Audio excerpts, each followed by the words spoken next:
கடியலூர் உருத்திரங்கண்ணனாரை பற்றி சில பாயிண்ட்ஸ்லாம் பார்க்கலாம். இவர் வந்து பார்த்திங்கன்னா ஒரு சங்ககால புலவர். இவர் வந்து பார்த்திங்கன்னா கடியலூர் என்ற ஊரை வந்து சேர்ந்தவர். இவர் வந்து பார்த்திங்கன்னா 10 பாட்டில் பெரும்பநாட்டுப்படை, பட்டினம்பாலை ஆகிய நூல்களை வந்து எழுதியிருப்பார். இந்த பெரும்பநாட்டுப்படையினுடைய பாட்டுடை தலைவர் யாருன்னு பார்த்திங்கன்னா தொண்டைமான் இளந்திரையன் தான்.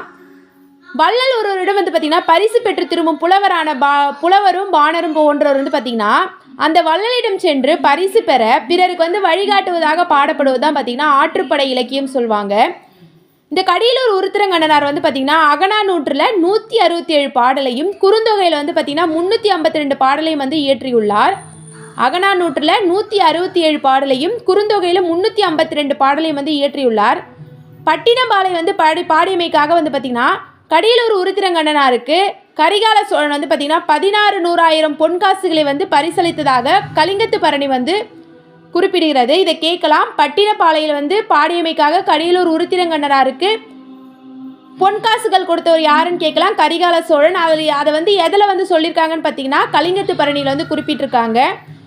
இவர் பாடிய பாடல் என்னன்னு பார்த்தீங்கன்னா வானம் ஊன்றிய மதலை போல ஏணி சாத்திய ஏற்றருஞ்சென்னி என்ற பாடலை வந்து இவர் எழுதியிருப்பார். கலங்கரை விளக்கம் 7th நியூ புக்கில் வந்து இது வந்து கொடுத்துருப்பாங்க.